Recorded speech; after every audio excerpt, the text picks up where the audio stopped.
Hi, I'm Ellie Crystal from crystallinks.com. Today is December 26, 2016, the day after Christmas.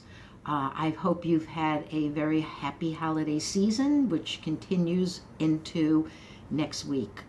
The reason I'm making the video today is in honor of another singer that we lost this year, George Michael. George Michael, like David Bowie, who died in January, and Prince, who died in April, was talented and yet a complex personality. Sometimes there were issues that had to do with substance abuse and other things dealing with sexual orientation. George Michael, as I read more about him this morning, talked about his life trying to be gay. He slept with women in the early days of his career. He thought he was falling in love with a woman, but at the end of the day, till he actually came out and met a man and fell in love, he said he didn't really know what love was. He thought he was bisexual, and I guess if he could function with a woman to some degree he was, but underneath it all, he said he always knew that he was gay. For him, the hardest part of being gay was telling his mom about it. This is what I have found after years of doing readings with men and women who are gay. They'll tell their friends, they may share with a coworker, they may share with any number of people that they know, but the hardest people to come out to seems to be the parents, and of course that goes to rejection. No one wants their parents to reject them or treat them differently because of sexual orientation. I know people who are out to the world, and as the parents are getting older and would be accepting, and they know. See, the parents already know. The family already knows. But to sit down and have that heart-to-heart with them, it's just some people, and they're not necessarily emotionally disturbed. These people just cannot come out to their families and generally don't. In the case of George Michael's and several of the other people who have died this year, sexual orientation did play a very major part. They were talented, creative.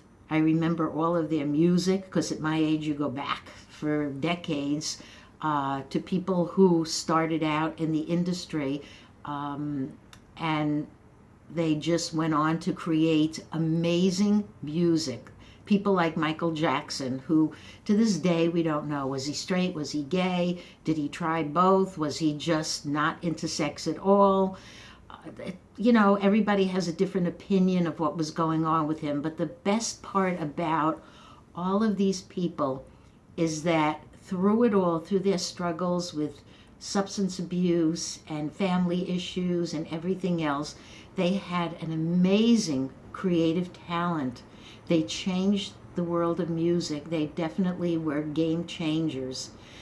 Today on my blog, I added this quote from George Michael that says, "You'll never find peace of mind until you listen to your heart."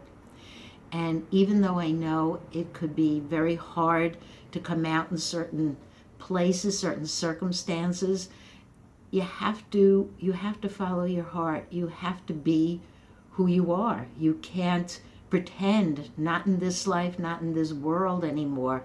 I'm lucky I live in New York, and in New York, if somebody is gay, they just come out and they, act accordingly. I realize that somebody listening to this may live in a certain culture where you cannot come out. You cannot be gay, male or female.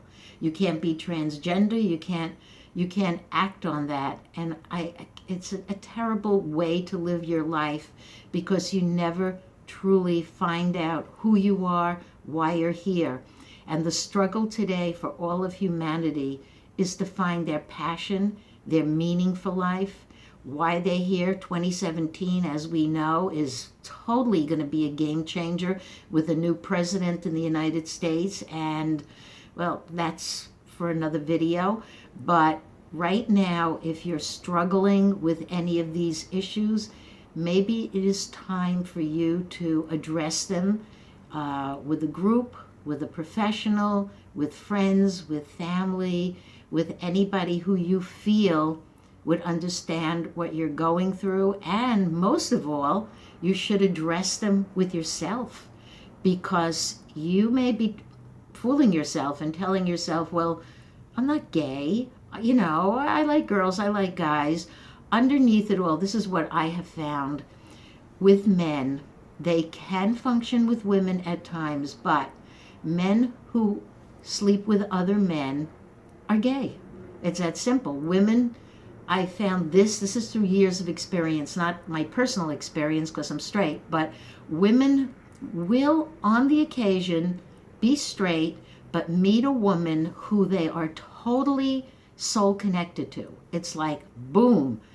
It's not that they enjoy the sexual activities with the women, but there is something very karmic with the woman they've met, and they go through whatever they need to experience with that woman, and then those relationships rarely last, really. And sometimes that other woman has always been a lesbian, sometimes they've been bi, sometimes, and usually the other person has been a lesbian, but at the end of the day, they have their karmic connection. They spend whatever time they're supposed to. And when it's said and done, the woman who was straight to begin with and just had this one experience will go back to the straight life. Sometimes their husbands and partners even take them back. It's, everybody's different when it comes to this. So as you know, we live in a wild and wacky world. 2016 has definitely taught us a lot about life and reality, what's changing, what we should be accepting of, all the insanity of the world, and how we feel that love is something that will get us through the worst of circumstances. Hope is something that also, be it real or be it false, is something that also takes us through the worst of circumstances. But you have to be real, you have to be down to earth, and you have to say, this is who I am, this is why I'm here, these are the experiences that I came here to have, and you have to honor them the best way you can. Thank you.